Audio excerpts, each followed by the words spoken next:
We can call the March 8th Board of Commissioners meeting to order and start with the flag pledge led by Commissioner Kolars. I pledge allegiance to the flag of the United States of America and to the republic for which it stands, one nation, under God, indivisible, with liberty and justice for all. Thank you. Good morning, all. First on our agenda is to silence the cell phones. Next on the agenda is the approval of the agenda. I'll move approval. Second. Any questions, comments, changes, additions, subtractions? Thank you. All those in favor? Aye. Next is our consent agenda. I'll move it. I do have a quick question. Second. Jack, your question, would you like to pull something off? Or? Well, I wouldn't want to pull it off. Do I need to pull it off to discuss? You can have a brief discussion. Brief discussion. I'll ask Mandy. On the county feedlot annual report, you're familiar with these over the years, certainly I know. Could you give a quick synopsis of how you felt 2021 was handled? Based on all of the current events with the pandemic, all feedlot officers did as much as they possibly could with respect to the feedlot producers and going on site. All the reporting requirements were required to be maintained, so that did not change. But essentially they were working outside, so they were able to do a lot of their job.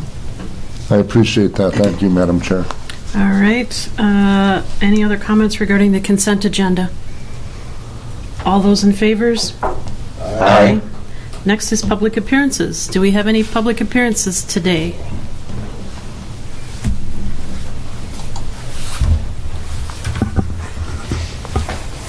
Tim Weibel. I just spoke to Jackie about 77, and so we got that under control. And I'm here as I'm on 86A as well. That's the new one with the pumps, and we got to get them babies fired up here. There's a lot of water in the fields now. And I know you guys are aware of it. You're probably about as frustrated as I think the landowners are.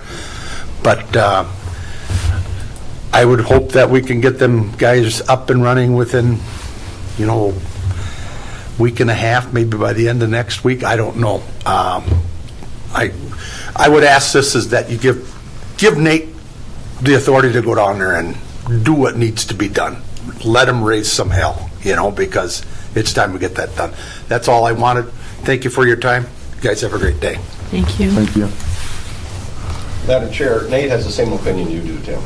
Yeah, but they just got to listen to the poor guy. But you guys have a good day. Thank you. Next on our agenda is administration.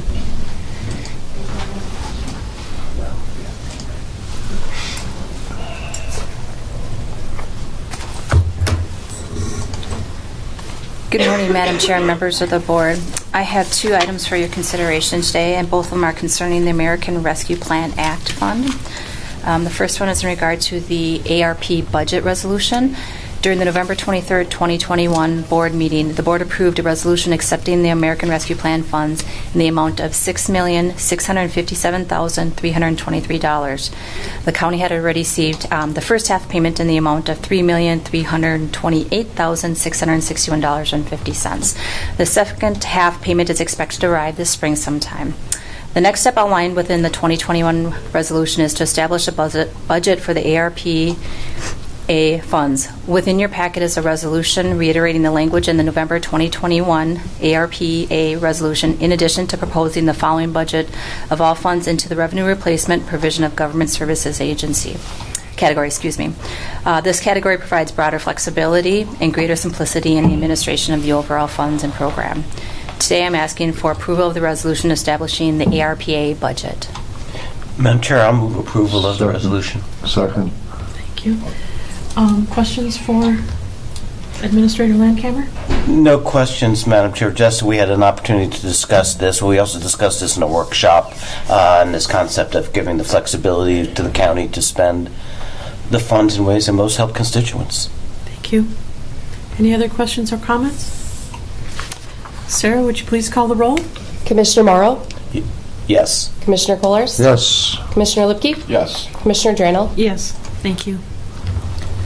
The second item I have for you is the reallocation of funds resolution regarding the ARPA budget. It's again within your packet. I am requesting approval to reallocate funds previously approved on January 25th of 2022 as fund balance reserves in the amount of $802,583.50. And this would be moved to the American Rescue Plan Act funds with it based on the ability to have greater flexibility. This was related to the building purchase of 1301 Marshall Street in St. Peter in December of 2021. Services related to mitigation and prevention of behavior health care will be offered on-site in addition to the relocation of the Power Up Clubhouse and the HHS, or Health and Human Services, Adult Mental Health Unit staff. Today, again, I'm asking you for approval of the resolution to reallocate the funds from fund balance reserves to the American Rescue Plan Act funds. Madam Chair, I'll move it. I'll second. Thank you. Any comments or questions from the Madam board? Chair, I just want to make sure on the resolution, first under the therefore be it resolved, I'm just noticing it now, it should be approves the reallocation of funds. See, yep. I can make that change. Thank you. Yeah, that's just a clerical, that's fine. But I do have a question in the sentence, the whereas clause above, and I'm probably reading this backwards. So it says we're going to, the budget change, I'm sorry, it's under the therefore, excuse me, I'm sorry. From the fund balance reserve to the ARPA funds? I would have thought it was the other way around, that we were doing funds from ARPA to general reserve. We, with the January 25th budget approval form, they were initiated from the general fund to the fund balance to address the purchase of the building. Today I'm asking to take it from what we originally approved from the fund balance to move it into the ARPA funds for accounting purposes. I'm going to accept that that's correct. That's good. That's We're good. auditor language. We're good. Heather smiles. Any other questions? Madam Chair, can you give us a really brief update on what's going on up there? Yes, you may have noticed that there have been several press releases or in social media posts about the closure of the North Mankato Health and Human Services building effective March 1st. Staff, that includes Health and Human Services staff and probation staff, have since relocated to some of them, the probation agents, are at the North Mankato PD. Some have moved upstairs to the third floor probation office. Health and Human Services staff have moved from North Mankato to St. Peter in the building next door. And some of the adult mental health staff have started to transition up to the 1301 Marshall Street. So it's somewhat of a domino effect for the staff with it, but they are working through it. Maintenance has been on site with the movers and working with the contractors to start the actual demolition within the North Mankato building. So it's a work in progress. Yes, it very much is a work in progress. Thank you. It's more like a delicate ballet of bodies. Correct. Sarah, please call the roll. Commissioner Kohlers? Yes. Commissioner Lipke? Yes. Commissioner Morrow? Yes. Commissioner Drano? Yes. Thank you. Thank you. Next on our agenda is the county attorney update. Thank you, Madam Chair. Just two things to note. Normally in March we do a food drive of county employees and do a little competition to see which department can bring in the most cash or food donations. So look for an advertisement. I think we're going to do that next week. So that will happen next week. And then second, we've had ongoing conversations about the impact of COVID-19 on schools and students, both for their mental health as well as attendance issues. And we started to see an increase in absences that were resulting in truancy referrals. So we took a look at our truancy policy to find avenues of doing earlier intervention to avoid getting to the need to file a petition in court. And so we've updated our policy and practice to include a meeting that we invite parents to early when they have had earlier absences, and the child and the parent come to that meeting. We've started that in St. Peter and hope to expand that to Mankato. Additionally, there's some evidence-based practices that providing some incentives, small incentives to students for coming to school and behavior. So I'm going to use some of my forfeiture dollars to help probation with some of those small incentives to students that's available for the truancy intervention officer to utilize.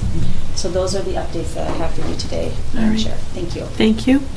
Commissioner committee reports. Commissioner Lepke? Oh, well, I was up at AMC. Oh, no, sorry. First, I went to the ditch meeting in Gaylord, 10 days ago, I suppose? And was up at AMC. I took the first bus to the Capitol and took the last bus back to the hotel.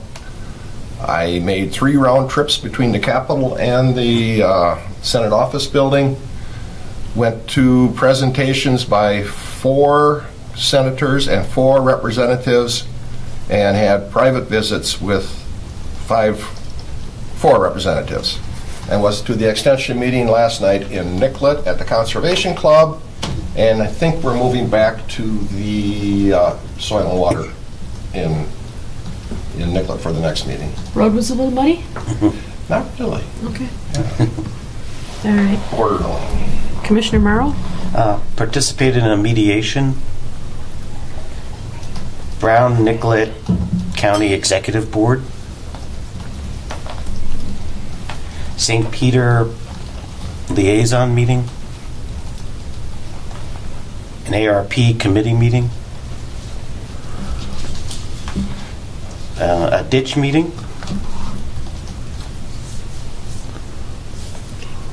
I think that's it. All right. Thank you. Commissioner Kolars? Thank you, Madam Chair. Did work for the CHS Personnel Committee at AMC from the 1st through the 3rd. If it would please the board, I just would like to talk about some of the things that were discussed at transportation as it relates to traffic deaths in Minnesota since COVID, which has shown a 37% increase from 2020 through 2021, much related to speed and aggressive driving. And of course, the Towards Zero Death Committee, which I'm now a part of, is going to be focusing on teaching youth about improving safety. And that database is on MinCrash database, a DPS website, if you'd like to become involved with that. Also, the House Transportation Committee co-chair was there talking about the IIJA matching funding that the state will be looking at with respect to rebuilding roads and highways with federal help. But we'll probably be needing innovative funding into the future, including a service fee down the road. And Madam Chair and I were part of a LALS negotiation meeting on the 4th of March. Thank you. Madam Chair, I'm a little disappointed in Commissioner Kolars. Can I share that now? Sure. Commissioner Kolars, I thought you were going to mark the beginning of work on Highway 14, which I think the Free Press reported on yesterday. I was not able to be there. I had another appointment. But I did share it on Facebook. Okay. So it's a tremendous time, isn't it? It is. For It is Nicollet at that. County and for Yes. southern Minnesota. Thank you, Terry. Next on our agenda is to approve per diems and expenses. I didn't hear your report. I just work a lot. Everywhere.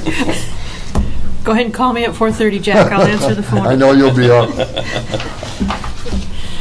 Approve per diems and expenses? So moved. Okay. Second. All those in favor? Aye. Aye. Oh, I skipped commissioner meetings and conferences. I'm sorry. Well, we do any? have the legislative one in March 30th and April 1st and 2nd up at Grandview, correct? Yes. And many of our staff usually attend, or at least some of our staff do. Yes. They are where we have some department heads that have indicated they are planning to attend. Okay. That'll be It's a great. great That's opportunity. always a good conference. So Are you going, Jack? yes, planning on it. Yep. All right. At this point, we need a motion to adjourn the regular board meeting. So moved. Second? All those in favor? Aye. Good morning. We can call the Drainage Authority meeting to order of March 8th, 2022. First on our agenda is the approval of the agenda. Do we have anything to add or subtract to the agenda? No? Okay. I move approval. Second? All those in favor? Aye. All right, consent agenda? I move approval of the consent agenda. Second? All those in favor? Aye. On to our continued County Ditch 79 public hearing on the final acceptance of the improvement project. I would suggest, Madam Chair, that we turn it over to Engineer Brandel to provide us an update on where we're at with respect to the issue that was raised last time about leveling an area of the project. Sounds like a plan. Take it away, Chuck. All right, I believe the issue, and I wasn't here staff, this is the Cordis property. Yep. Mr. Cordis is here. Here's some drone footage. This is what the property looked like prior to the project. I wish I had a remote control. But it's my understanding you've had some water issues right here. We have water issues pretty much along the whole works, all the way around that corner. And then, Yeah. So In front of the mic. this is beforehand. I don't know if you guys can see this. Thank you. Here we go. This is probably better. So this is what the property looked like before the clean out.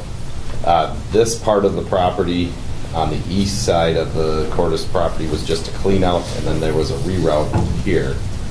I did, Chris Adams ran out. He was shooting some drone footage on a couple other projects, so I had him just go out and take a look at it. The best way to look at these things is to show you a picture. So there was an overflow constructed right here. This is, I believe, February 28th is when this was taken. So we had a little bit of melting. There's a tiny bit of standing water here. You can kind of see it more when we zoom in. There's a couple deer sitting here. I didn't realize that the drone was flying by, so it's kind of. But there's a little bit of standing water here. This is supposed to drain to this overflow, which is under the snow. And then right here, it looks like, I mean, this is a hard time to judge it just because we still have areas that are, the ground's frozen and there's still some snow on the ground. So it's a hard time to judge it. But I had not seen the standing water here until this photo. If I go back to this is last fall. I know it was dry, but there doesn't seem to be any standing water there. Well, you see, okay, so on the picture there. I don't disagree with you. I just want to show all these. Okay. Then I'll. So this is after the project is done, and then let's see. This is. Oh, that's the original one. That's the one I already showed. Let's do it. One more. There we go. This is June of last year. This is why we recommended approving the project. We did not see an issue. When we were out doing the construction and the plan was always to take this material and place it here, and then have the water drain through and overflow. We originally were going to have it all come straight out this way. We met on site during construction. Nate Henry, myself, Chris Adams, and the contractor, we decided instead of putting it here, let's move the overflow over to here. This is a relatively flat area, so there is an overflow here. I'm wondering if either this is filled up with some material or is too high, which is damming up water on both sides of it. It's not getting there. Is essentially what's happening. At least that's what it looks like on today's photo. But if you look at the construction time, which how did I not copy the construction one on here?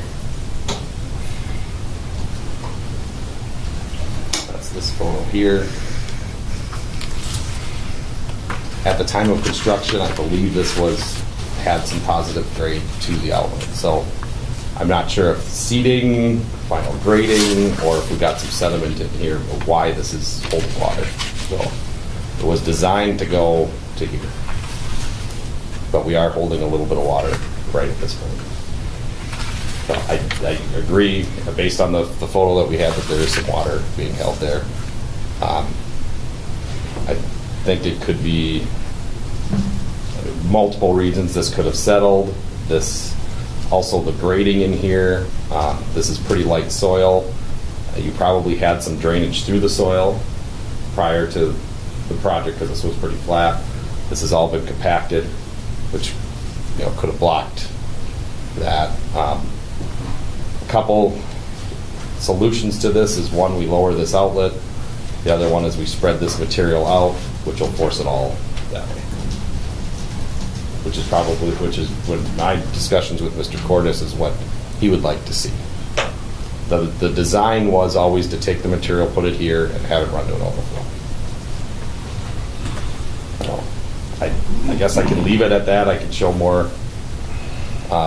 We did reach out to Molnow, the contractor, to see if they would come back and do some of this minor grading.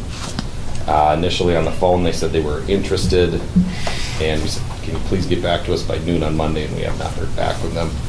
I'm not surprised. They have not been the most communicative contractor, but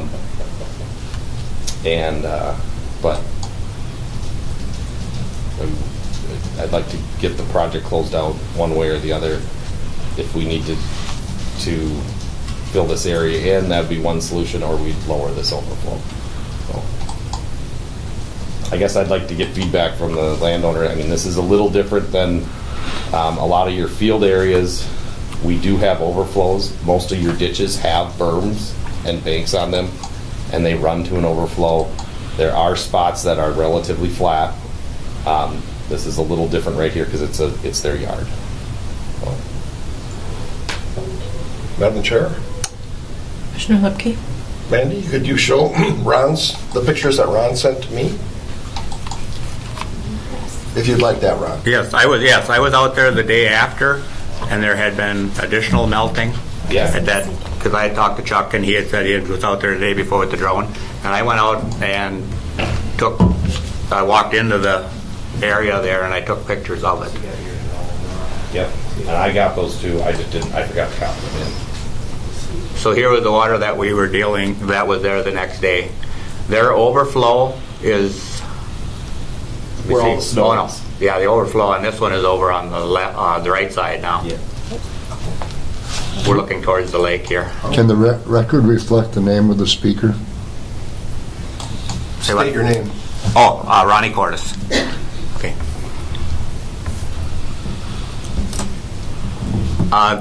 The depth on the water, as close as I could get it, is somewhere around 3 inches at this time, and is still nowhere as close to going out the overflow. The overflow is probably 6 to 9 inches too high for the grade around, or for the elevations around it. Continue on. And this is I took multiple pictures and stuff going up and down the ditch. This would be and this is south, most of this is through the yard. Is just an area of our yard. So now, when we originally had bought this property and built the cabin and everything there, we had somebody come out and pull the dirt back and level the yard because there was a berm there originally. So we had that taken away of most of the area along the yard portion there, where the main issue is now, where we park and everything. So, and when I was here to the majority of the meetings and stuff, and when we were talking about the project, my understanding the entire time was that dirt was going to be spread out into the yard, that it would either be flat or tapered towards the ditch.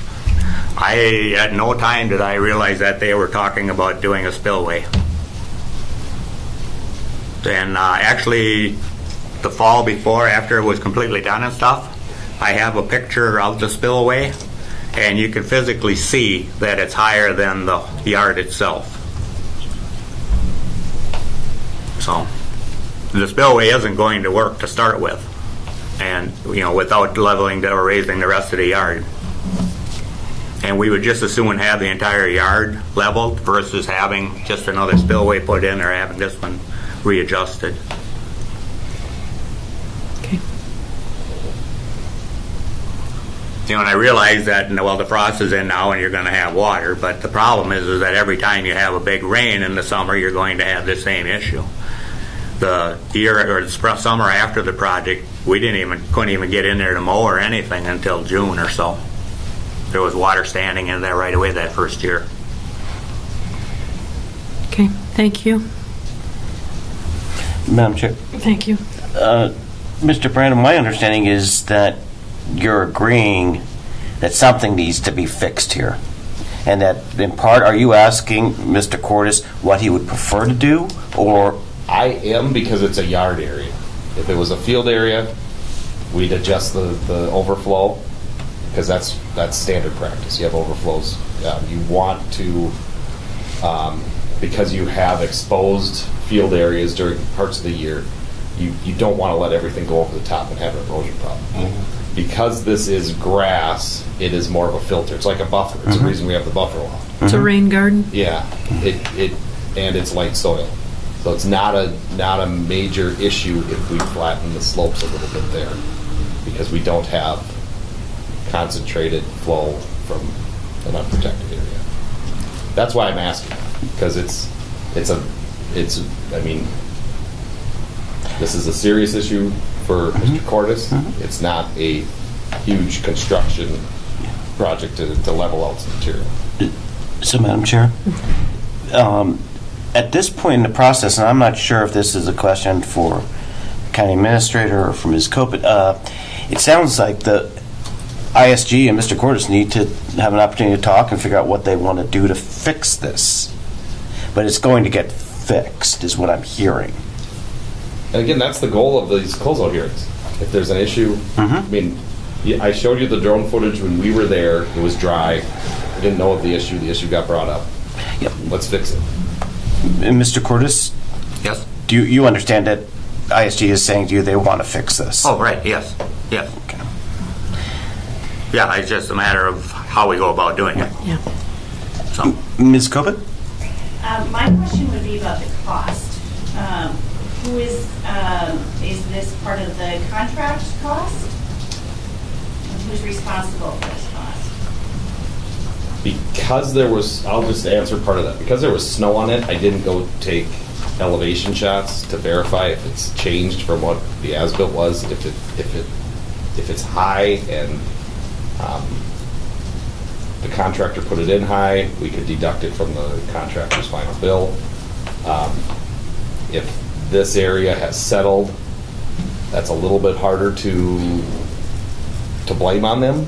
But is the rock exposed now? When we were out there a week ago, it was still no, I don't know if it is right now. The day after, when I was out there, the rock still had snow and stuff on it. Okay. It wasn't exposed. So once the snow melts, take a few shots on this, verify the grade and the grade on the plans. And if it's not correct, then my recommendation would be to deduct it from the contract at that point. It's probably half a day with a small piece of equipment to do this. We're talking, depending on mobilization, less than $1,000 or whatever. Well, the other portion of this, though, is when we level out the dirt, the dike and stuff like that. Sorry, that's not including the seeding. Then you have to reseed. Oh, yeah, it would need to be reseeded. So. But when we level out the dirt and everything, there's no reason for having the spillway rocks there. They're actually going to be higher, at this point, they'll be higher than the rest of the yard. There'll be a rock pile at that point. Unless we lower that.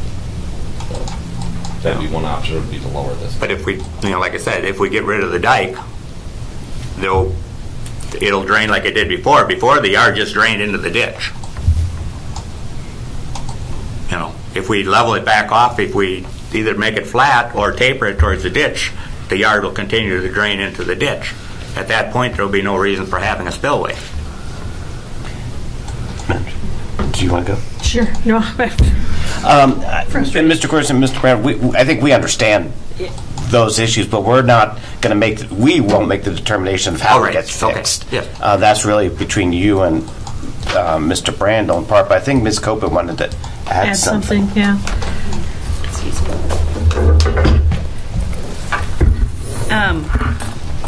I do want to add what we do owe Malno Trucking for our final payment, which isn't very much, just $6,177.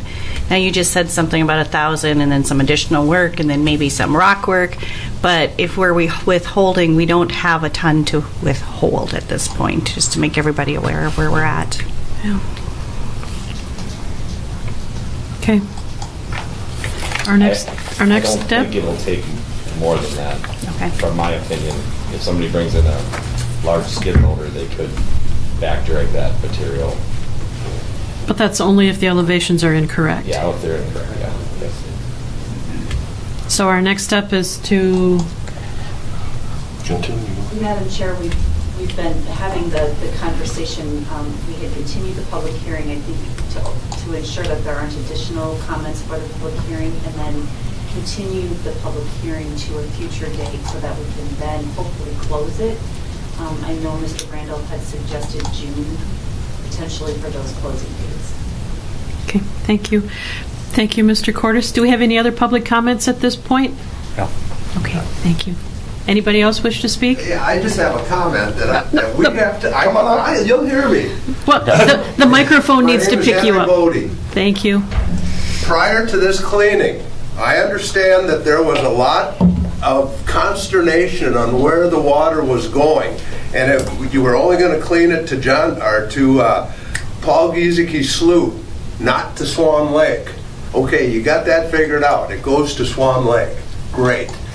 It's the next hurdle in 10 years is not going to be, well, no, it's going to go to Ronnie Cordes' slough. Let's get the water where it belongs. Let's put this thing to rest. When there's another cleaning, it's just simply another cleaning. Those are my comments. Thank you. Would anybody else like to speak? I'd agree. I mean, I think we got this set up that we can clean it to the lake. So. Great. All right, so now we need to set a continuation date. And I can explain why I said June. If it stays wet or we don't have time to get this done, that Okay. gives us plenty of time. Let's go to the 28th in case the ground is sloppy this year. Chuck, you think that's a good That's idea? fine with me. Yeah. We will continue this meeting until June 28th, 2022. At 10 At 10 o'clock. At 10 o'clock. 10 o'clock, yep. We can have a motion to adjourn the Drainage Authority. So moved? Thank you. Second? All in favor? Aye. Aye.